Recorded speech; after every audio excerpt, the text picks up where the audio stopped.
मैं महासचिव सुखदेव सिंह, दमकल विभाग सिरसा। हमारे सरकार के साथ नगर पालिका और हमारे फायर विभाग के कई बार समझौते हो चुके हैं। जैसे अक्टूबर का 2022 में 10 दिन की हड़ताल थी, उस टाइम भी हमारे समझौते हुए। उसमें नगर पालिका की रेगुलर पॉलिसी का वादा किया, वो आज तक सिरे नहीं चढ़ी। उसके लेटर भी जारी हुए और जितने भी अधिकारीगण हैं उन्होंने उसकी कोई संज्ञान नहीं लिया। और हमारे सफाई कर्मचारी और फायर के विभाग के जो लोग हैं, आज तक कोई भी रेगुलर नहीं किया गया। ना दमकल में नगर पालिका में कोई कर्मचारी रेगुलर किया गया। इस आंदोलन को चलते चलते समझौता होने के बावजूद फिर हमने दोबारा आंदोलन शुरू किया 24 में। हमने रैली की रोहतक में, उसके बाद SKS ने रैली की, लेकिन सरकार के टस से मस नहीं हुई आज तक। हमने 2 बार आंदोलन किया, 2 बार ज्ञापन दिए और आज तक उसका कोई नहीं हुआ। फिर हमने जो नए मुख्यमंत्री बने और नए हमारे निकाय मंत्री बने, तो उनका भी हमने गिराव किया कुरुक्षेत्र में जाके। तो उस दिन वो मिले नहीं। उनकी मिसेज बात हुई थी, वो कहते हैं आपकी जल्दी मीटिंग करवा देंगे। 5 तारीख तक का वादा किया था, लेकिन कोई भी आज तक वो ना हमारे को समाचार आया, ना कोई वादा, ना हमारे कोई लेटर जारी हुए। इसमें नगर पालिका और फायर विभाग में काफ़ी बड़ा रोष है, क्योंकि फायर विभाग में जितने भी कर्मचारी लगाए हैं, सरकार के आदेश अनुसार जो नए रूलों की क्वालिफिकेशन थी वो पूरी करवा दी गई है। आज तक वो खाली पदों पर समोजित नहीं किए गए, जबकि 1327 जो कर्मचारी अपने कच्चे कर्मचारी लगे हुए हैं पेरोल के, और 300 लगभग हैं पक्के कर्मचारी, और 1300 कर्मचारियों के ऊपर फायर विभाग चल रहा है। और उस विभाग में आज तक कोई सुध नहीं दे रही, क्यों ये बहुत इम्पोर्टेंट विभाग है और एसेंशियल सर्विस है हमारी।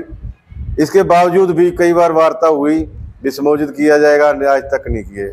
अब नई भर्ती इन्होंने की, वो सारी की सारी भर्ती जो है एकदम अनलीगल जो की है, उसमें कई कमियां हैं। आज तक ना तो उनको ज्वाइनिंग कराया गया, वो 200-300 आदमी है अपने पंचकुला में ही दमकल विभाग में बैठे रहते हैं और कोई उनको रास्ता नहीं दिखा रही है ये सरकार। ऐसे चीज़ें कब तक चलेंगे विभाग? ये अगर जितनी भी खाली पद होते जा रहे हैं रोज, हमारे फायर विभाग में लगभग हर महीने 1-2-3-4 कर्मचारी रेगुलर हैं और रिटायर हो जा रहे हैं। तो ये विभाग एकदम दयनीय हालात में है और विसाखियों के सहारे है।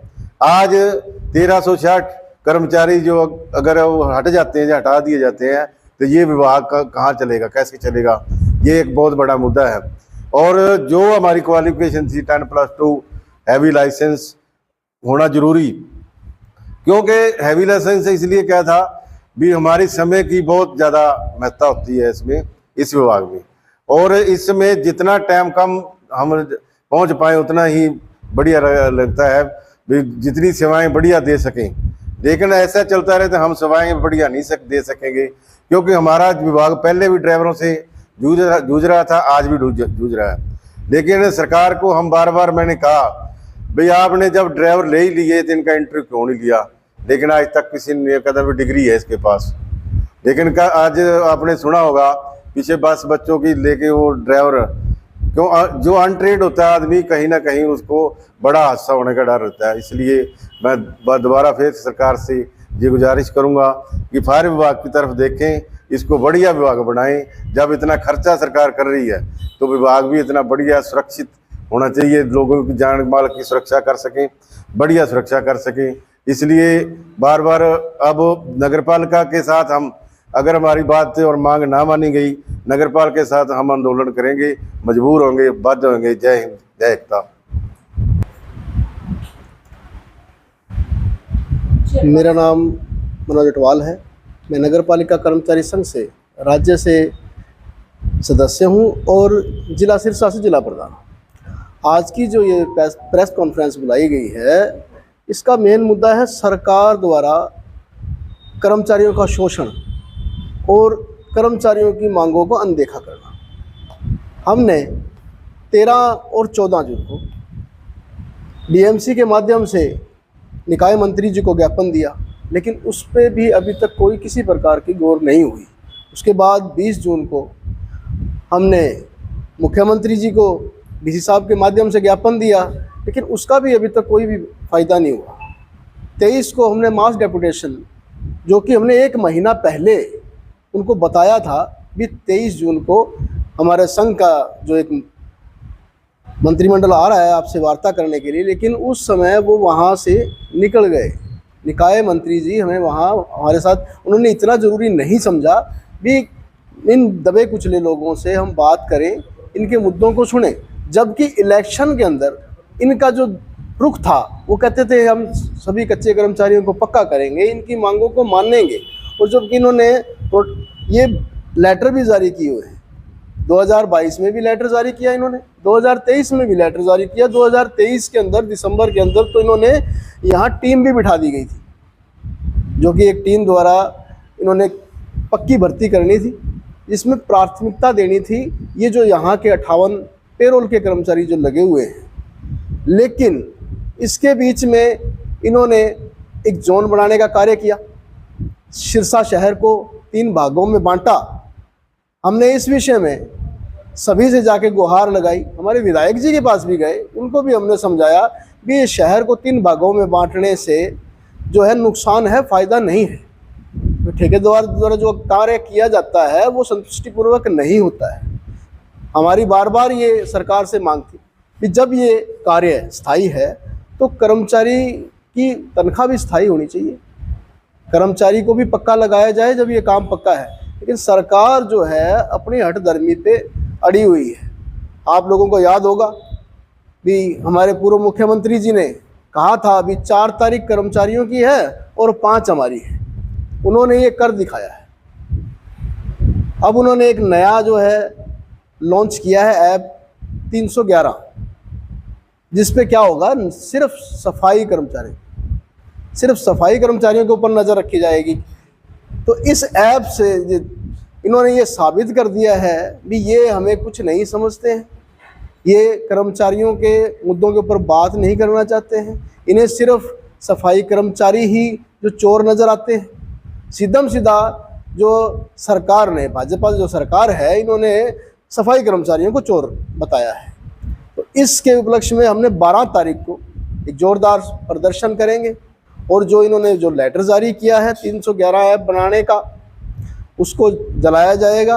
अगर फिर भी ये सरकार नहीं मानती है हमारी मांगों को, अब सरकार ने क्या किया है, अभी आपने सुना होगा कि सरकार ने जो ग्रामीण सफाई कर्मचारियों की और शहरी सफाई कर्मचारियों की तनख्वाह में बढ़ोतरी की है।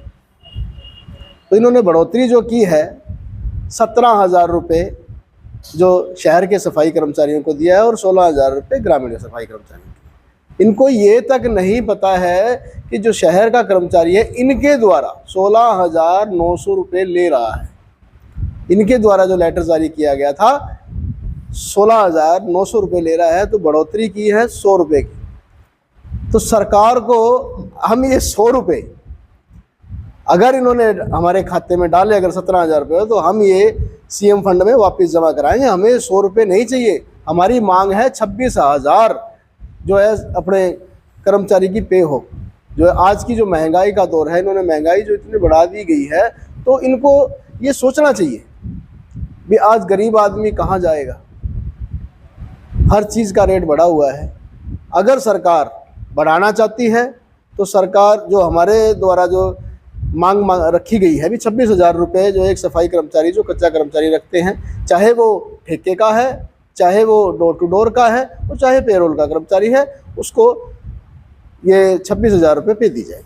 जो HKRN जो इन्होंने खुद एक बनाया है, ठेकेदारी को एक नया नाम दिया है HKRN, इन्होंने जब उसको बनाया था तो उसमें इन्होंने खुद निर्धारित किया था भी हर साल 25% की बढ़ोतरी की जाएगी।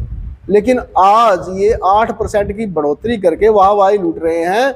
मैं इनसे ये पूछना चाहता हूँ 25% इन्होंने बोल के और 8% जो बढ़ाया है, तो वो कर्मचारी का शोषण किया है या कर्मचारी को कुछ दिया है?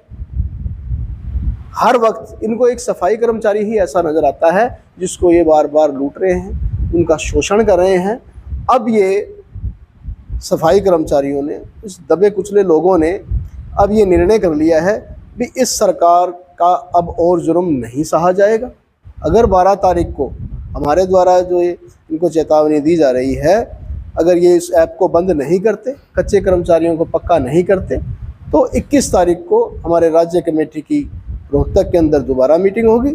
वहाँ जो हमारे राज्य प्रधान जी निर्देश देंगे, अगर हड़ताल का निर्देश देंगे तो हम हड़ताल करेंगे, जो भी उनके निर्देश होंगे हम उनको फुट कराएंगे। धन्यवाद।